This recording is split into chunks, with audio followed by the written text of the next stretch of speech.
예. 예, 반갑습니다. 오늘 도전 8편에 대해서 같이 한번 공부해 보려고 하는데요. 지금 가지고 계신 도전이 이렇게 원전이 있으신 분이 있고, 이제 보음판, 상생판, 이렇게 얇은 걸 가지고 계신 분도 있어요. 그래서 얇은 걸 가지고 계신 분들은 도전 어플을 실행을 시키면 거기 축주 이런 게 나오거든요. 그 축주를 보면서를 많이 하기 때문에, 아니면 옆에 있는 원전을 가지고 오시든지 아니면 도전 어플을 이렇게 실행시켜가지고 좌우에 있는 축주를 같이 보면서 하면 좋을 것 같습니다. 도전 8편 하면은 사실 이제 우리가 고전에 대한 부분도 많이 나오고 상경계 천지공사를 보실 때 우리 이제 세상에 있는 것을 취해가지고 세상에 있는 걸 취해서 그것에 기운을 붙여가지고 회원을 시키시는 그런 내용들이 굉장히 많이 나옵니다. 그래서 도전에 우리가 같이 한번 봐야 될 많은 내용이 있지만 8편이라고 하는 장은 사실은 우리가 그 대사회적으로도 이렇게 인간으로서 사람으로서 어떻게 살아가냐에 대한 어떤 그런 처세, 마음가짐 이런 부분도 기본적으로 이제 깔려 있고 또 이 일꾼에 대한 그런 상기 지향하시는 일꾼관이라고 하는 게 뭔가에 대해서 이렇게 느낄 수 있는 장이 바로 8편이라고 할 수가 있습니다. 상임 천지공사는 이제 가을 개벽기를 맞이를 해서 우리 여름철 끝에서 이제 가을로 접어들 때 천지는 손발이 없잖아요. 그래서 천지의 자식인 바로 하늘과 땅의 자식인 사람을 통해서 이렇게 추수를 합니다. 그 추수를 하는 그 존재가 과연 그럼 어떤 그냥 아무 사람이면 되는 거냐, 아니면 어떤 그 사람이 추수를 하고 나서 이후의 세계는 또 어떻게 여느냐, 이런 문제들이 이렇게 눈치를 챌 수 있고 우리가 균을 취할 수 있는 것이 도전 8편이라고 볼 수 있습니다. 그래서 이제 우리가 도전 8편을 보면 이제 몇 개의 단어들이 있어요. 지금 메모를 한번 해보신다면 도움이 될 것 같은데요. 도전을 볼 때 우리가 이제 어떤 언어를 가지고 그 언어에 대한 풀이가 되어 있는 게 있어요. 상긴 말씀에 일꾼의 개요, 일꾼의 개요, 일꾼은 이런 사람 1, 2, 3 이렇게 되어 있는 게 아니잖아요. 그죠? 우리가 그 수많은 공사 내용을 보면서 상님 어떻게 생각하셨냐 이걸 같이 보는 거기 때문에요.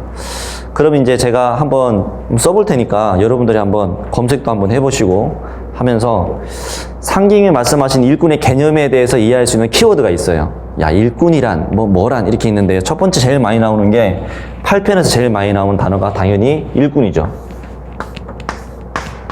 예, 흔들거려서 제일 많이 나오는 단어가 일꾼입니다. 일꾼. 그러면 도전을 검색을 할 때 어플에서 일꾼이라는 걸 검색해서 8편 안에 있는 것만 검색해서도 한참 나와요. 도전 안에 8편 안에서도. 그 다음에 또 뭐가 나오냐면 아까 봤던 처세에 대한 얘기도 했는데요.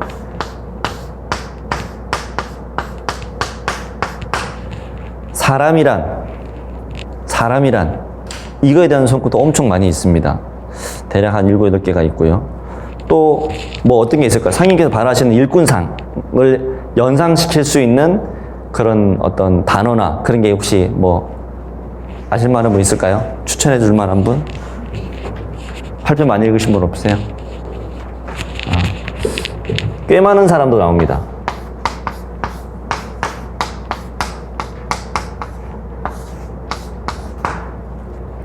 꽤 많은 사람, 꽤 많은 놈, 그리고 또 대인이라고 하는 것도 나오죠. 대인을 배우는 자는 또 이런 성과가 굉장히 많이 있습니다. 그리고 대장부,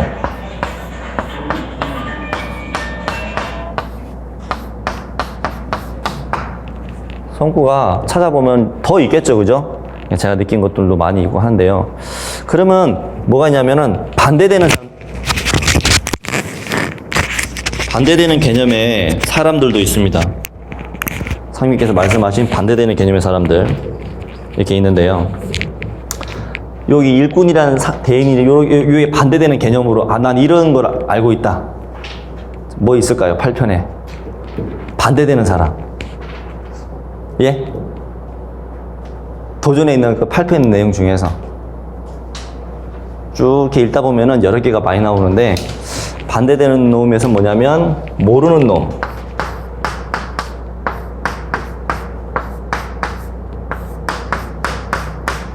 미련한 놈,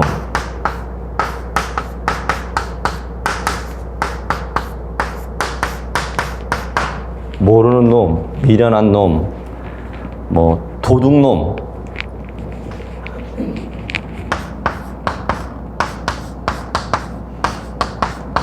혹은 법 밖의 사람,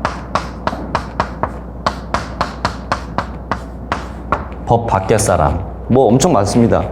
쭉 불러드리면은 또 이쪽에 이제 해당되는 사람 중에 좀 더 뭐가 있냐면은 남을 지도하는 자, 그리고 천심을 가진 자, 남을 지도하는 자, 천심을 가진 자, 내 밥을 먹는 자, 또 있죠. 많이 나오는 성구, 천하사를 하는 자,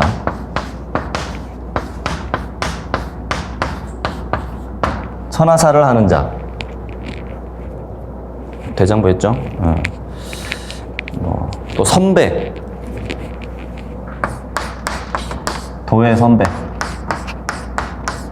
찾아보면은 뭐 여러 개가 있는 것도 있고 뭐 한두 개 있는 거 있지만 우리가 쭉 도전을 보면서, 그러니까 8편을 보면서 약간 이렇게 규정을 지어서 뭐 이런 쪽은 뭐 녹색으로 형광펜을 칠한다든지, 이쪽 계열은 뭐 주황색이나 붉은색으로 칠한다든지, 뭐 다양한 방법으로 한번 비교를 해보면서 자기가 느껴보면은, 뭐 알려고 한다기보다는 제가 느끼면서 그 마음의 신법을 전수받는 것이 중요하기 때문에 이런 거는 보면 좋습니다.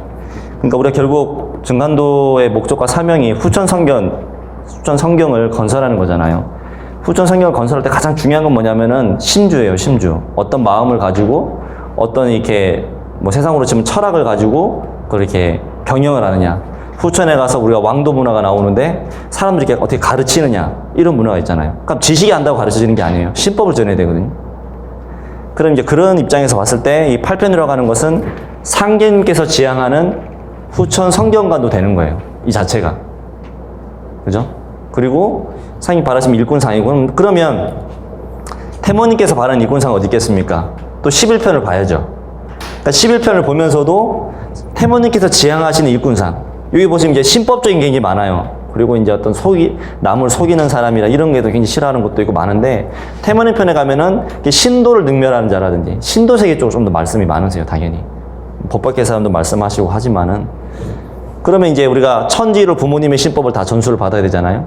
그러면 태사부님께서 지향하신 일꾼상이 있어요. 이건 우리가 좀 알아요. 태사님께서 지향하신 일꾼상이 뭐죠? 들은 거 있잖아요. 뭐예요? 끄떡거리지 마시고. 예? 예? 외교적인 인간, 도덕적인 인간, 또 뭡니까? 창조적인 인간. 외교적, 도덕적, 영웅적, 사교적인 인간, 뭐 이렇게 있는 거죠. 그러면 종도사님께서 바라보시는 그 일꾼상이 또 있어요. 모든 걸 다 사실은 우리가 이런 이제 후천으로 넘어가는 과정, 이 가을 계획기를 넘어가는 과정에서 이런 일꾼이 되지 않으면은 이상하게 밀어내는 거를 만나게 돼요. 내 인생에 있어가지고 운명론적으로 내가 부족해서 내 마음이 이렇게 상님 도를 닦는데 그냥 증간도가 어렵다, 그냥 이게 어렵다가 아니라 뭐냐면 이런 일꾼이 되기 위해서 우리가 배우는 과정인 거예요. 증간도를 한다라고 하는 것은.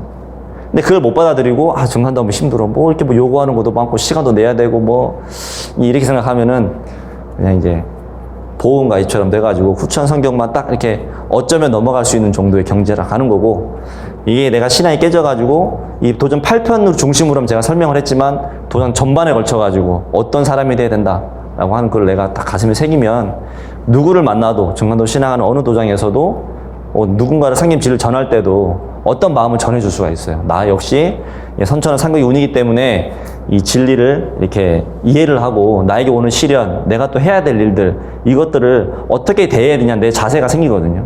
근데 그게 없으면 옆에서 누가 마음에 안 드는 사람 있고 누가 뭐라고 하고 뭐 좀 힘들면 증간도 안녕, 나 그냥 조용히 살고 싶어, 나 개백기 되면 올게, 이렇게 되는 거예요. 그런 마음을 가지고 또 보고, 뭐 여기 또 빠진 것들인데 보면 뭐 여기 더 넣으면 선지성각도 있죠. 선지성각, 그죠? 또 대장, 이런 말씀도 있고, 일심을 가진 자, 너무너무 많아요. 그리고 한 번 나오는 거지만 뭐 이렇게 여기 보면 어떤 농부에 대한 이야기도 있고요. 농부로서 하시는 것도 있고, 어떤 또 며느리에 대한 이야기로 얘기하시는 것도 있고. 오늘 이제 오늘부터 해서 살펴보려고 하는 거죠. 그다음에 뭐 너무너무 많습니다. 그러니까 어떤 딱 나는 산다기보단 그래도 많이 나오는 성구를 제가 좀 써봤고요. 이쪽 역시 마찬가지로 많이 나오고 중요한 개념으로서 한번 설명을 해봤습니다. 자, 8편 1장을 한번 다 같이 보도록 하겠습니다. 우리 8편 1장의 축주에 보면 일꾼이라고 하는, 천하사 일꾼이잖아요. 그럼 일꾼에 대한 축주를 한번 같이 한번 읽고 힘차게 시작해 보도록 하겠습니다. 8편 1장 1절의 축주죠.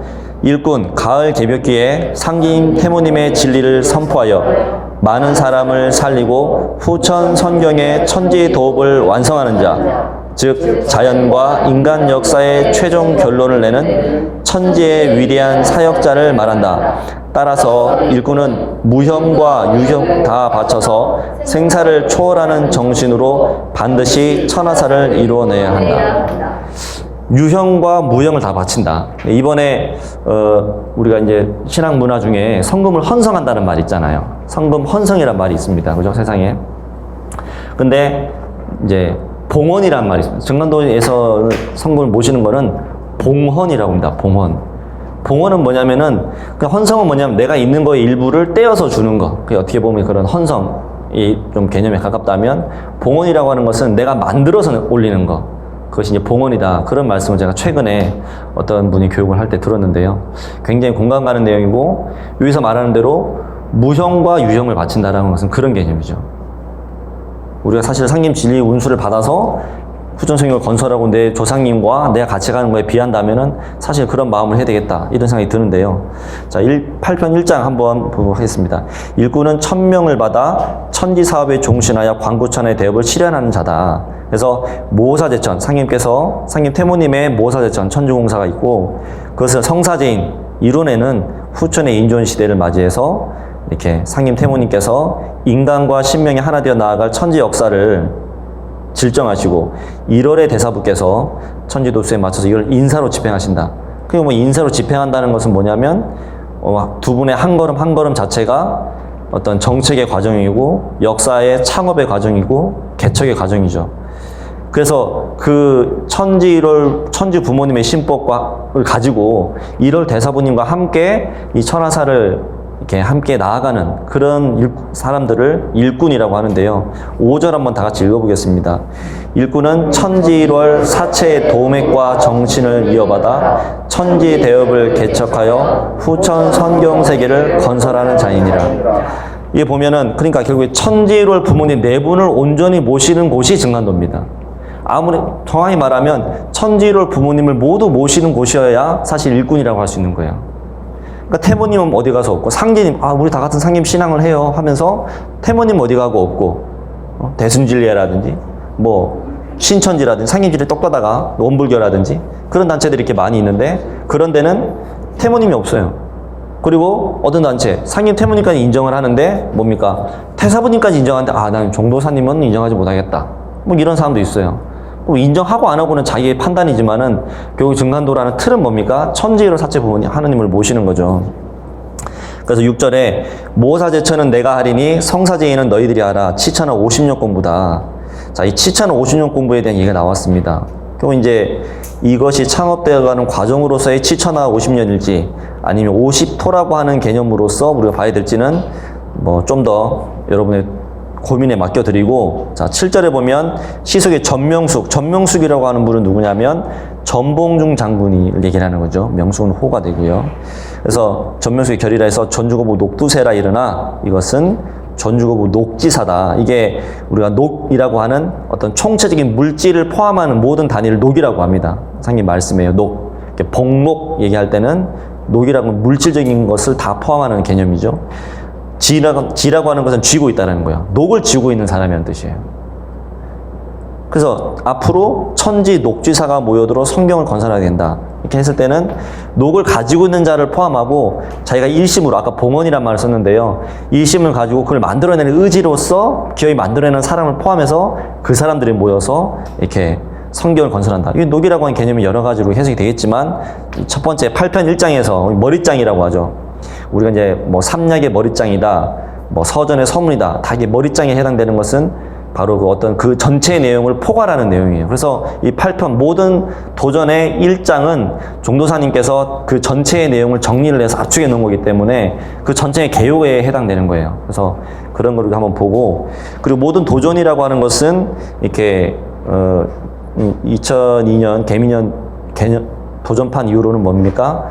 시간 순으로 되어 있어요. 모든 편이 시간 순으로 이루어져 있습니다. 그래서 지금 8편 2장은 1902년입니다. 이민년이에요. 그럼 우리가 이제 전체적으로 천지공사 연대를 보면은 8편 2장에 나오는 성도들이란 누굽니까? 1903년에 입도한 사람들은 빼고 1904년 들어온 사람 빼고 계산해야 되잖아요. 그죠? 그럼 뭐 1907년에 들어오시면 그런 분은 여기 없는 거예요. 그럼 이 초창기란 말이에요. 그럼 이때 공사는 어디서 봤냐? 우리가 도전을 볼 때 이걸 입체적으로 생각하면서 보면은 더욱더 이게 더 재미가 있는데요. 8편 2장 보면 이제 상님께서 너희들은 꽃 중에 무슨 꽃이 좋냐? 하시니까 어떤 사람이 뭐라고 해요? 나라꽃이 좋다. 이 나라꽃이 뭐예요? 나라꽃이 왜 좋아요? 나라꽃이 뭘까요? 벼꽃이에요. 그거 왜 좋아요? 그래, 먹고 사니까 배부르게 해주니까 좋잖아요. 나는 배부른 게 좋아요. 이런 말이에요. 목화꽃은 뭡니까? 옷이죠. 옷이 좋은 거예요. 담배꽃이 좋다. 이건 뭐 이제 뭐 기호식품이긴 하지만 어떤 영국의 어떤 의사나 보면 이렇게 정신적 병을 이렇게 치유해준다. 뭐 이런 건강과 별개로 뭐 이런 얘기도 있습니다. 근데 선생님 뭐라고 하시냐면은 근데 방한꽃이 제일이다. 다른 것은 한 번 보고 두 번 보면 사랑이 멀어지는데 금방 이렇게 시들시들해진다는 거예요. 근데 사람은 볼수록 정이 드는 것이니 참으로 꽃 중에는 인간꽃이 제일 좋다. 그럼 인간꽃이라고 했을 때 그냥 모든 사람도 포함되겠죠. 내 자식도 포함되고 누구누구 되겠지만 그래도 여기서 보면 뭐냐면은 우리가 뭐 일반적인 사람이 될 수도 있고 가장 그러면 또 어떤 사람이냐에 따라서 저 사람 자꾸 보고 싶다. 뭐 이런 사람이 있잖아요. 뭐 그런 사람도 포함이 되겠습니다. 그러면서 상님께서는 뭐냐면은 9절에 사람이 자식을 낳으면 그것이 곧 가지를 뻗는 셈이다. 이제 계속 이제 뿌리를 내어가는 거죠. 이게 뭐 어떻게 보면 이게 뒤에 가면 나는 가지 벌듯 한다 이런 말씀드리는데 도병이 뻗는 거예요. 그 꽃으로부터 해서 열매를 맺을 때까지 계속 가지가 뻗어서 나가는 바로 그런 도체맥의 일꾼꽃이 아닌가 저는 뭐 이렇게 좀 생각을 했습니다. 실제로 그 축주에도 보면 인생의 목적은 천주가 부모가 주신 생명의 꽃을 피워 우주 열매가 되는 것이다. 꽃은 열매는 아니잖아요. 꽃은 꽃일 뿐이에요. 근데 열매로 이어진 걸 전제로 하니까 또 이 뒤에 말씀이 연결이 됩니다. 3절에 보면 이런 성구들은 참 뭐 외워두면 좋은 성구죠. 우리가 익숙하게 마음속에 담아두면 좋은 성구인데 한번 다운표에 있는 내용 같이 읽어보겠습니다.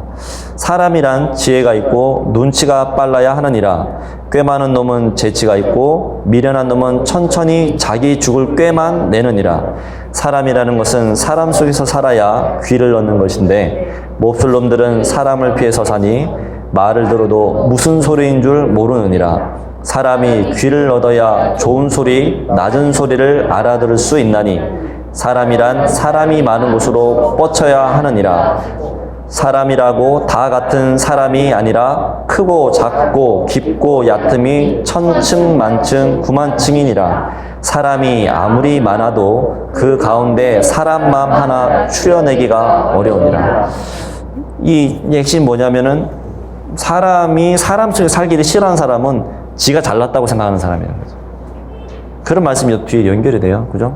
나 혼자 잘난 사람은 사람들과 섞이기 싫어해요. 내가 뭐 부족하다고 느끼고 내가 잘났어도 고개를 숙이고 사람들과 어울려서 하나 되려고 하고. 죄송한데 이거 휴대폰 좀 다 진동으로 좀 해주세요. 다른 분들 울리니까요. 자, 그리고 이제 4절에 보면 무릇 대인을 배우는 자는 이렇게 가지고 취천하지 장하고 사천하지 단하라. 천하 사람의 장점을 취하고 천하 사람의 단점을 버려라. 광인의 한마디 말에도 취할 것이 있느니라. 대인을 배우는 자는 고금의 흥망에 밟고 세상 사람과 동고동락해야 하느니라. 두루 놀아야 신선이니라. 음양을 겸전해야 하느니라. 이렇게 되어 있습니다. 자, 4장에서 중요한 것은 가장 우리가 많이 하는 거죠. 취천하지 장하고 사천하지 단이다. 이게 뭐냐면은 우리가 어떤 사람을 평을 할 때 사람은 다 좋을 수가 없어요. 내가 아무리 좋아하는 사람이라도 단점이 반드시 있고 내가 아무리 싫어하는 사람이 장점이 있어요. 그것만 취해서 살면 된다라는 거지. 그래서 시시비비를 입에 뗄 필요가 없다라는 거예요. 사실 이런 얘기들은 하나님이 직접 인간을 오셔서 인간 삶 속에서 모든 겪으셨기 때문에 할 수 있는 말씀이다. 그렇잖아요. 우리가 뭐 좋은 말, 마음을 비워라, 용서해라 이런 것도 중요하지만 실제로 우리 인간 삶 속에서 내가 어떻게 살아야 성공하는 인간이 되느냐, 어떻게 처세를 해야 되냐, 이런 말씀 중에 대표적인 것인데요. 그리고 동서 3절에 보면 고금의 흥망에 발견된다. 대인을 배우는 자, 그러니까 대인이 되고자 하는 자. 너희들이 대인이 되려고 하는 거죠. 우리가 대인이 되려고 하는 거잖아요. 물론 여기서 대인이라고 하는 것은 원래 선천에서 해석은 뭐냐면은 주역에서 말을 할 때 대인을 얘기를 하는 거예요. 근데 여기서 말씀은 일꾼의 다른 편이다. 이렇게 보시고 해석을 하면 좋겠습니다. 특히 이제 8편에서 보면은 뭐 육도 삼약이라든지 삼국지라든지 뭐 초한지라든지 뭐 18사략이라든지 이런 것부터 해서 또 이렇게 수훈가사에 있는 수훈가사는 용담유사잖아요. 최수훈 대성사님이 이렇게 그 업문 형태로 전해주셨던 수훈가사, 다른 말로 용담유사에 나오는 흥비가의 내용이 굉장히 많이 들어가 있습니다. 그래서 제가 지난번에 이제 뭐 다른 거 공유를 할 때 도장 카톡방에 올렸는데요. 흥비가를 나중에 보시면, 오늘 듣고 나서 보시면 굉장히 많이 인용이 되어 있다. 사실 수훈가사가 상임의 일을 노래한 거잖아요. 다가오는. 그렇기 때문에 많이 인용이 되어 있습니다. 그 다음에 이제 5장을 들어가 보면은 이렇게 이제 한글만 읽을게요. 내 한 몸 잘 가짐이 천금보다 중하니 순간의 편안함과 위태로움이 마음가짐에 달려있느니라. 무심한 사이에 도덕이 존재하고 손바닥 뒤집는 사이에도 병법이 있느니라. 지금 이렇게 돼 있어요. 결국 뭐냐면 내가 내 한 몸을 잘 가지는 거. 이 한 몸을 잘 가진다고 하는 것은 여러 가지 의미가 있습니다. 첫 번째 뭐 건강으로 뭐 볼 수도 있겠죠. 내가 무엇을 하려든 첫 번째는 건강이니까요. 두 번째는 내 한 몸을 잘 가진다고 표현할 때는 언행도 포함이 되어 있는 거죠.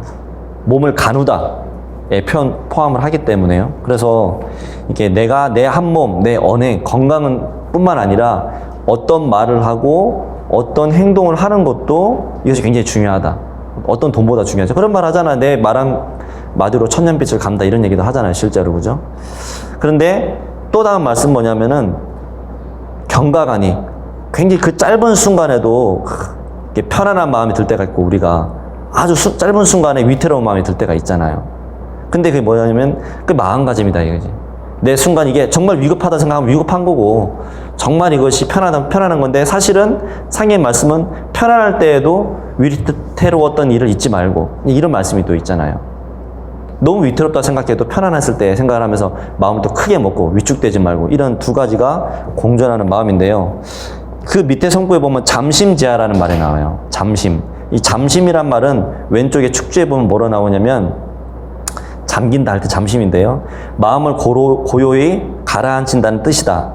그러나 도적 경지에서 보면 무심의 경지에 해당된다. 라고 이제 축주에 나와 있죠. 그죠? 무심의 경지. 무심이라고 하는 것은 무력에 팔리는 무력에 끌려다니는 물질적인 욕구에 끌려다니는 마음이 없고 옳고 그르거나 좋고 나쁜 것에 대한 동요가 없어진 경계다. 잠심이라는 것은 무심이다. 내 마음을 차분히 그냥 가라앉힌다. 호흡으로 이게 아니라 내 마음 자체가 무심의 경계로 들어가는 것을 잠심이라고 한다. 그래서 잠심에 들어갔을 때 그때 도덕이 존재를 한다. 이 말씀이죠. 잠심을 가지려고 우리가 노력을 해야겠지만 좀 쉽진 않겠죠. 그러니까 성구의 해석은 무심한 사이라고 되는데 이게 무심하다는 게 세상 많은 무심하다고 하는 것이 지금 잠심으로 표현하고 계시고 잠심이라고 하는 것은 이렇게 이 표현에서의 말 그대로 없을 문자, 무국의 마음을 가지는 무심의 경계죠. 무심이라는 것은 무국의 마음이에요. 표현 그대로 그죠? 그리고 이제 손바닥을 뒤집는 사이에도 병법이 존재한다. 말씀이 있고요. 6장에 들어가 보면 사람 마음이 12가지로 변한다. 이제 이 말씀인데, 이 12가지라고 하는 단어는 수만 가지와 같은 뜻이에요. 뭐 12제곱 계주론수, 다시계벽 아닐런가 이런 것처럼 단순히 숫자적으로 12개가 아니라 계속 변한다는 거예요. 변화무쌍하게. 기분 좋다가 누구로부터 눈빛 한 번, 단어 한마디, 그거에도 내 마음이 확 변하잖아요. 그래서 너희들은 이렇게 송죽 같은 마음을 가져야 된다. 이 말씀 비슷한 게 이제 6편 3장에 가면은 저것만 두십시오. 6편 3장에 보면 내 마음은 한 가지다. 뭐 이런 말씀이 있고요. 그 다음에 이제 구중 곤륜산하고 심심 황하수하라. 이제 이런 말씀이 또 있습니다. 7장에 가보면은 이제 부단히 공부를 해라 말씀인데요. 한번 여기 6절까지 한번 같이 읽어보겠습니다. 생각에서 생각이 나오느니라. 무엇을 하나 배워도 끝이 나도록 배워라. 세상에 생이지질한 없느니라. 천지에서 바람과 비를 짓는데도 무한한 공력을 드리느니라. 너희들 공부는 성경신 석자 공부니라. 말을 듣고도 실행치 않으면 바위의 물주기와 같고 알고도 행하지 않으면 모르는 것만 같지 못하니라. 이렇게 읽겠습니다. 생이지지라고 하는 것은 내가 태어나면서 다 아는 거를 얘기를 하는데 상님이 말씀해 주신 것은 뭐냐면 태어나면서 다 아는 것도 사람은 공부를 한다. 사람 죽을 때까지 공부를 한다. 심지어 죽어서 저장에 가서도 공부를 한다. 이렇게 돼 있잖아요. 이때 말하는 공부라고 하는 것이 뭐 우리가 말하는 뭐 실리를 따지는 그런 공부만 있는 게 아니라 도를 닦는 공부를 포함하겠죠. 그죠? 근데 상인 태무님께서도 좀 4절에 7장 4절에 나와 있는 대로 실제로 천지공사 보시기 전에 엄청나게 수행을 하십니다. 천재 공력을 들이시는 거예요. 단순히 내가 뭐 도통을 하게 수행을 했다 이런 게 아니라 천재 공력을 엄청 들이시고 나서 천지공사를 행하시고 태무님께서도 이렇게 음력 9월 20일 날 대도통 하실 때도 생님 성탄절 다음 날 대도통 하셨잖아요. 그 전에도 뭡니까? 뭐 신경성도 집에서도 뭐 100일 수행하시고 뭐 대원사 가도 수행하시고 저기 청도원 가서도 수행하시고 청도원이라 저기 가서 수행하시고 내용이 나옵니다. 그리고 뭐 우리가 아는 세상의 예화로도 삼국지 같은 거 봐도 뭡니까? 제갈공명이 이제 마지막에 넘어갈 때도 보면 뭡니까? 49일 동안 기도하잖아요. 동나무 불린다 어쩐다 이렇게 해가지고. 근데 그 기도가 이제 무너지죠. 무너져가지고 죽고 이렇게 되는데요. 어쨌든 천지의 이 공부라고 하는 게 그냥 스터디, 우리가 말하는 스터디가 아니라 메디테이트의 개념으로 우리가 이해를 해서 받아들여야 된다. 이런 말씀을 드리고 싶습니다. 그리고 8절에 이 말씀, 인간으로 우리가 살면서 참 중요한 내용인데요. 말부터 앞서면 일이 안 되나니 일을 도모할 때는 뒷감당을 해놓고 말해야 된다. 아주 치밀한 거죠. 자, 8장으로 넘어가면 자, 김형렬 성도에게 묻습니다. 너는 무엇이 장기냐? 장기 아시죠? 재주. 내가 뭘 제일 잘하냐? 그러니까 김형렬 성도 뭐냐면 저는 아무것도 장기가 없습니다. 그러니까 상님께서 뭐라고 하세요? 야, 그럼 너는 이 세상의 무용지물이다. 네가 만약에 무용지물이면은 나는 무엇이 되냐? 다른 말로 내 돈은 뭐가 되냐? 이런 말씀이죠. 좀 말을 바꾸면 김형렬 성도는 대두목을 상징하고 여기서 보면 일꾼을 상징할 수도 있는데요. 그러니까 우리 일꾼들 하나하나가 난 아무것도 할 줄 몰라요. 그러면 뭡니까? 아무것도 할 줄만 모이는 정관도는 뭐가 되는 겁니까? 무용지물이 되는 거죠. 그러니까 뭐가 됐든 부단히 개발을 하고 해서 자기가 이렇게 뭔가를 해야 되겠죠. 그래서 3절의 내용이 그래서 연결이 됩니다. 세상 사람들은 저 사람 못 살면 내가 못 사는 법을 모르니 세상이 망하고 제자가 못 쓰면 선생이 못 쓰게 되는 법을 모르다가 저놈도 죽고 이놈도 죽는 거다. 도시 제 마음 잘못 먹어 제가 죽는 줄을 모른다. 이 말씀인데요. 그러니까 우리가 이 성구에서 봐야 되는 것은 뭐냐면 일꾼이 무용지물해서는 안 된다. 그리고 사람을 잘 되게 해줘야 된다. 내가 가진 재주를, 이제 내가 가진 재주가 있다는 전제하에 또 어떻게 보면 밑에 성구는 좀 다른 거예요. 위에는 재주가 없으면 안 된다지만 3절 내용부터 뭐 내가 재주가 있어 예를 들어서 있어도 그걸로서 사람을 쳐가지고 아 내가 제일 잘났는데 이렇게 해서 치면은 그것도 문제가 된다 이거지. 이렇게 양날이 있는 거예요. 이런 면에서 보면. 그러면서 6절에 보면 그러니 내 도가 얼마나 괴로울까나 미래적 말씀이죠. 너무 못나도 안 되고 너무 잘나서 자기 혼자 칼 휘두르고 그래서도 안 되고 그런 양날의 말씀을 지금 이제 미래적인 말씀, 우리 일꾼들의 뭔가 상인지, 뭐 도운의 개척사인지 알 수는 없지만 무엇을 속으로 계속 읽으시면서 한없이 슬퍼하셨다. 지금 이렇게 되어 있습니다. 자, 9장에 가면은 이제 김준상 성도. 자, 김준상 성도의 집 뒤쪽의 대밭은 몇 년이 지나서 뭘로 바뀌어 있습니까? 김준상 성도의 집은 나중에 뭘로 바뀌어요? 구리골 약방으로 바뀌죠. 그죠? 그러니까 우리가 어떤 도전을 볼 때 아, 그 연도다 하면 또 그 연도만 보면 안 돼. 그것이 어떤 시공간은 상계임 경계는 우리가 말하는 사사무의 법계에 계시기 때문에 거기서 공사 보신 그 일이 그 공사로 끝나는 게 아니고 어떻게 돼요? 그 어떤 시간의 어떤 변화를 가지더라도 훗날 다른 경계로에서의 상황과 똑같이 공사를 보시는 거예요. 거기서 공사를 보시는데 아직 때가 이르지는 않았지만 그때 공사 보는 건 똑같은 거예요. 자, 그러면서 그러면 이제 뭘 나오냐? 대밭으로 대밭으로 가셨어요. 죽수는 뭐로 갖고요? 대라고 같은 대가 아니다. 5절에 대도 잔대가 있고 왕대가 있다. 이것은 큰 대이니 왕대다. 시종자는 어쩔 수가 없다. 이 보면 뭐냐면, 자, 우리 구리골 약방을 누굴 위해서 짜신 거예요? 일꾼들 위해서 짜신 거예요. 그럼 그와 관련된 지금 공사의 현장 입장에서 봤을 때는 그 일꾼의 어떤 그릇, 일꾼의 어떤 큰 일꾼, 작은 일꾼 그런 것도 좀 포함해서 말씀을 하고 계신 거죠. 그러면서 사람은 태어날 때부터 뭐해라 하면서 태어나는 거다. 그런 말씀이 있고요. 자, 10장으로 넘어가겠습니다. 10장 넘어가면 상님께서 무엇을 가르치실 때는 바로 일러주지 않으시고 한번 같이 읽겠습니다. 1절만요. 항상 조화로서 어려움을 겪게 하고 그 끝에 일러주시어 스스로 깊이 깨우치도록 하시니라 여기까지인데요. 자, 그러면 저는 이 성구를 읽을 때마다 어떤 생각을 하냐면 상임 당대 성도들은 복이 많아서 무엇을 가르치실 때 바로 일러주지 않으시고 항상 어려움을 겪게 하셨고 그리고 나서 그 끝에 알려주셨어요.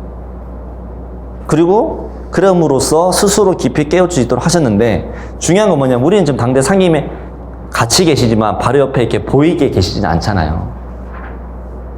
그러면 우리가 도문에 들어왔다 생각을 해봤을 때 뭡니까? 항상 조화로서 어려움을 겪게 하는 게 과정인 거예요.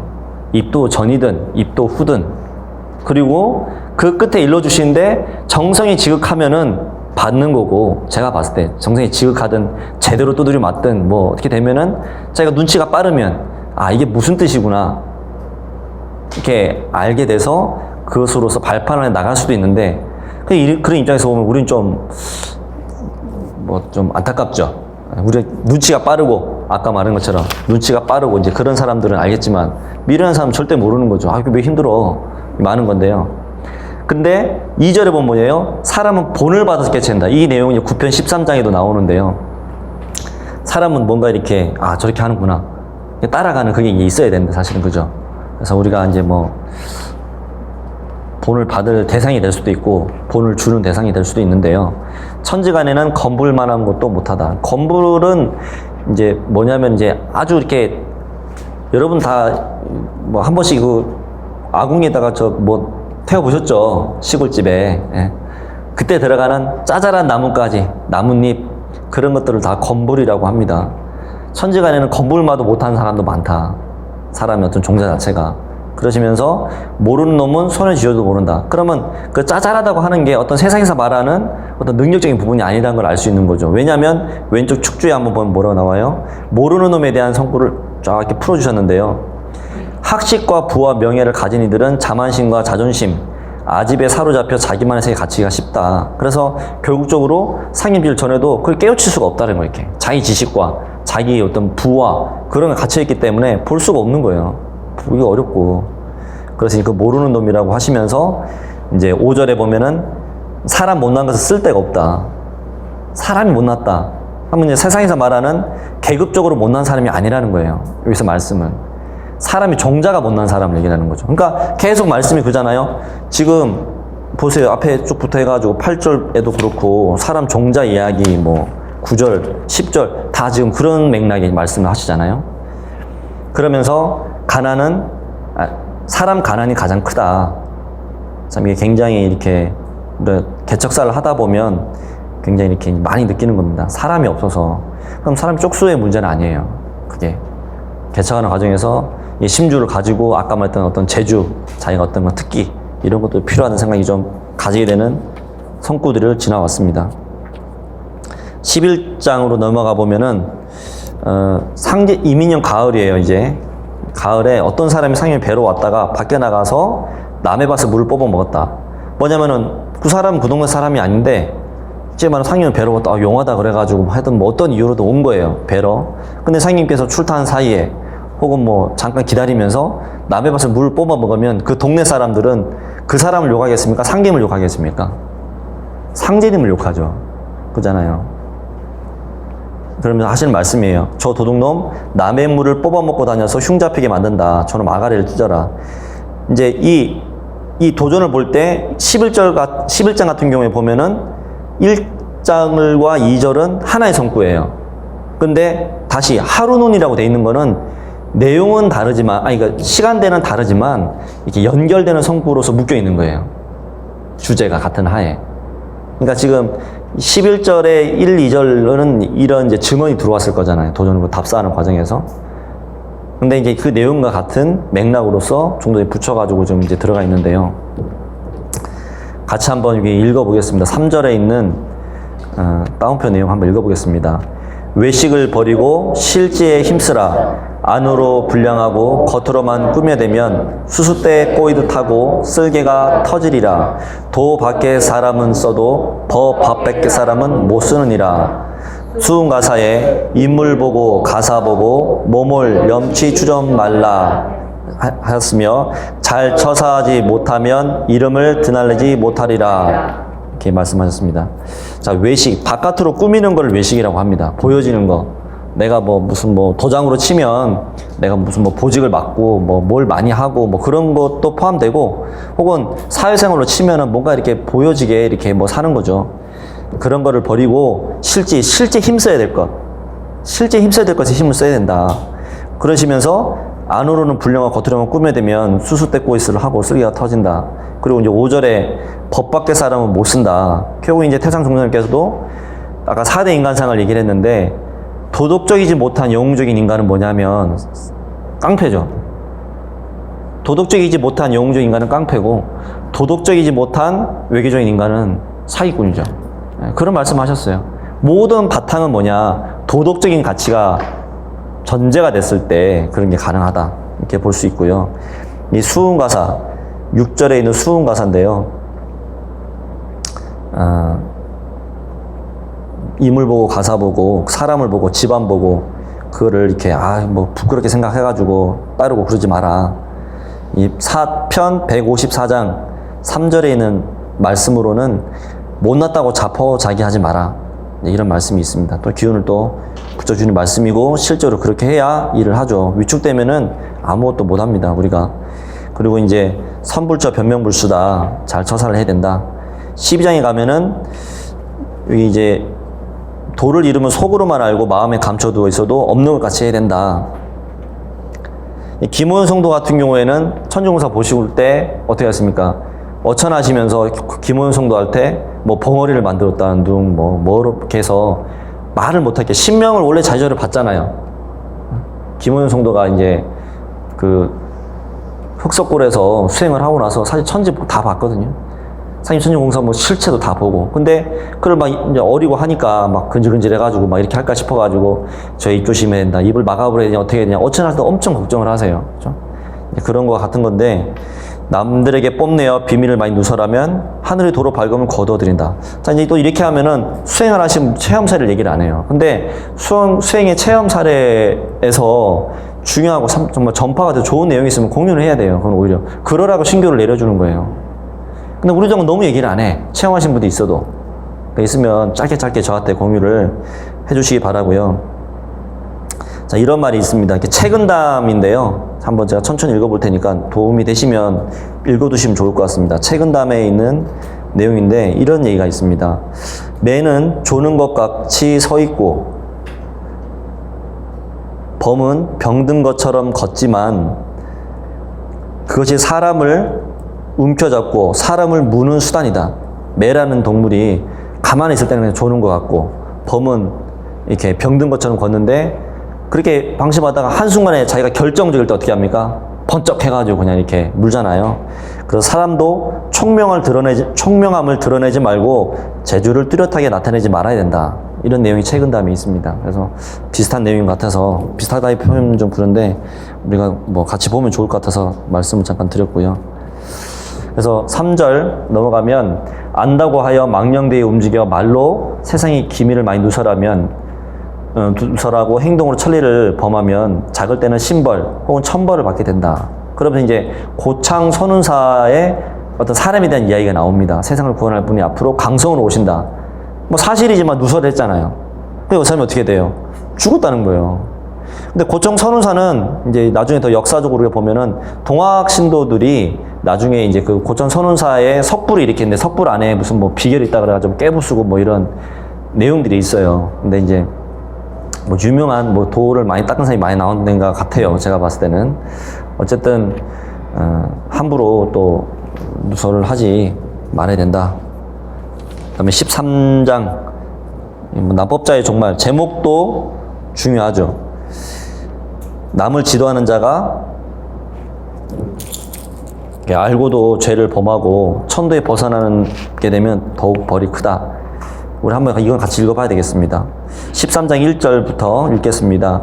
남을 지도하는 자가 알고도 죄를 범하여 천도에 벗어나는 자는 더욱 벌이 크니라. 내 도에 없는 법으로 내 멋대로 행동하고 남법 난도하는 자는 이후에 날볼 낯이 없으리라. 안다는 자는 다 아는 것도 모른 채 하여 어리석은 자와 같이 하라. 남이야 어떻게 알든 실속만 있으면 되느니라. 길가에 좋은 꽃을 심어두면 아이도 꺾고 어른도 꺾느니라. 자, 이게 4절에 보면은 남이 어떻게 알든 실속만 있으면 된다. 사실 굉장히 중요한 저는 말씀이라고 생각하고요. 그런데 또 중요한 거는 모든 것은 말씀이 음양으로 되어 있어요. 어떻게 되어 있냐면은 그래도 뭐예요? 뒤에 가서 나오는 석구인데 불수 편의 편의 완이니다. 뭐 불수 뭐 또 나오잖아요. 사람들로부터 이렇다 하는 평을 듣지 않는 것도 중요한 거예요. 아무리 실속이 있게 자기가 한다 하더라도 자기가 남들한테 이렇게 폭 잡히는 그런 걸 하는 거는 뭐 저도 뭐 몇 개가 있지만 모두가 다 그런 부분이 있잖아요. 그래도 그러나 그렇게 하지 않으려고 노력하는 게 또 우리가 사람의 도라고 생각을 합니다. 납법 난도에 대한 내용이고 이 축주 13장 2절에 대한 축주를 잠깐 보면 이건 좀 정리가 해야 될 부분입니다. 남법 난도자들의 대표적인 유형 첫 번째가 뭐냐? 고수부님을 부정한다. 두 번째가 자기들 정통성 확보를 위해서 종통 및 역사를 왜곡하고 날조를 한다. 그렇게 아니라는 식으로 얘기를 하는 거예요. 뭐 최근에 우리 아니라 우리 뭐 삼변 도흥사 전체를 통틀어서도 뭐 중요한 개벽에 오는 내용 이런 건 전부 다 도전 인용해 놓고 그런데 종통은 이게 잘못됐다. 딱 그거만 똑 따가지고 이렇게 하는 사람들이 있어요. 그럼 뭐 레퍼토리 이렇게 다 똑같은지 몰라. 세 번째가 객관적이고 보편적인 어떤 세계관이 없더라. 그냥 이렇게 약간 즉흥적인 어떤 개벽의 상황에만 꽂혀 있는 그런 식의 논리 전개가 많죠. 그리고 갑자기 어떤 사람이 나타난다. 그러니까 한 번씩 뭐냐면 그 사람 비결 따담하다가 자기 뭐 생년월일하고 맞추고 태어난 지명하고 맞추고 이렇게 해가지고 그런 단체에 수도 없어요. 그런 것들을 우리가 볼 때 누군가로부터 상님 진리 비슷한 얘기를 하면은 요 네 가지 기준 범주를 보시면 돼요. 요 네 가지 공식에 들어가면은 100%예요. 그거는 확실합니다. 자, 14장. 앞으로 이제 시대죠. 앞으로 두 사람이 뭉쳐가기 어렵고 5사람이 모여 앉기 어렵다. 지금 상황 아닙니까? 좀 더 심각해지면은 우리도 이렇게 살아요. 개벽기 꼭 아니더라도 두 사람 거리에 사람들 안 다니잖아요. 코로나 시대 심각할 때는 그죠? 뭐 어디 이런 데 사람 모여서 노래방도 요즘에는 뭐라더라 이렇게 뭐 QR코드 찍어서 들어간다던데 하여튼 그런 시대예요. 그죠? 그래서 하여튼 뭐 이제 그런 앞으로 시대가 열리게 되는데 그래도 이렇게 모르는 체 하고 해야 된다. 안다는 건 떼찐 소리다. 자, 15장. 하운동 형렬의 집 감나무에 가지가 휘도록 감이 풍성히 열린다. 우리가 감하면은 뭐 엄청난 우리가 할 얘기가 많죠. 일단 감이라고 하는 것은 뒤에 나오는 건 넘어가겠습니다. 자, 3절, 15장의 3절. 가마가마 열려거든 떨어지지 말고 떨어지려면 열질 말아라. 이게 모든 것은 이제 목적을 가지고 하니까 열 거면은 떨어지지 말고 떨어질 거면 열질 말아라. 이게 또 뭐 우리가 느낌 비슷한 성구가 뭐가 있습니까? 1편 42장 성구죠. 뭐로 되어 있습니까? 1편 42장. 믿다가 되지려고 아예 믿지를 말아라. 아주 그 어린아이 때 강력하게 말씀하시잖아요. 믿다가 되지려거든 아예 믿지를 말아라. 이미 좀 순화된 건데요. 그리고 이제 하루는 하면 또 이제 다른 성구죠. 다른 시간대예요. 근데 연결된 성구입니다. 내일은 고엽나무에 좋은 감나무 접붙일 된다. 감나무라고 하는 것 자체가 뭐냐면 뭐 다 아시는 분일 수도 있지만 한 번 더 말씀을 드리면 고엽나무라는 나무에다가 감나무 가지를 접을 붙여가지고 감나무가 열매를 맺는 거예요. 그러면 뭐냐면 이게 접붙인다는 게 핵심이라는 거거든요. 감이라는 것이 열매를 맺는 건데 이게 좀 도움과 연결되어 있고 단순히 그냥 지나가시다 감을 보고 원래 이런 거야 좀 지식 자랑하신 게 아니잖아요. 도움과 연결되어 있는 건데 자 일단 왼쪽에 감에 대한 걸 한번 잠깐 먼저 보고요. 감에는 오상지덕이 있다라고 하죠. 오상지덕 첫 번째 잎이 넓어서 글씨를 쓰기에 좋기 때문에 문이다. 감나무 잎이 넓기 때문에 거기다 글씨가 종이가 발달되기 전에 그렇게 썼기 때문에 문이 있고 단단해서 가지가 단단해서 화살촉의 재료가 되기 때문에 무가 들어있고 그리고 그 열매 겉과 속이 똑같잖아요. 감은 바깥에도 뭐 주황색 안에도 주황색 이렇게 돼 있고 그렇기 때문에 그 다음에 설이 내리는 늦가을에까지 열매가 매달려 있기 때문에 절개가 있다 해서 그렇잖아요. 우리 까치밥이라고 해서 뭐 이렇게 늦게까지 나고 실제로 근데 그때까지 계속 열매가 걸려 있는 거죠. 오랜 시간 동안. 그리고 치아가 없는 노인도 먹을 수 있기 때문에 효가 들어있다. 그래서 오상지덕이 들어있다. 그리고 또 감이라는 것 자체가 팔방이 씨가 8개이기 때문에 팔방이로 뻗쳐 있다. 이런 내용이 같이 소개가 되어 있습니다.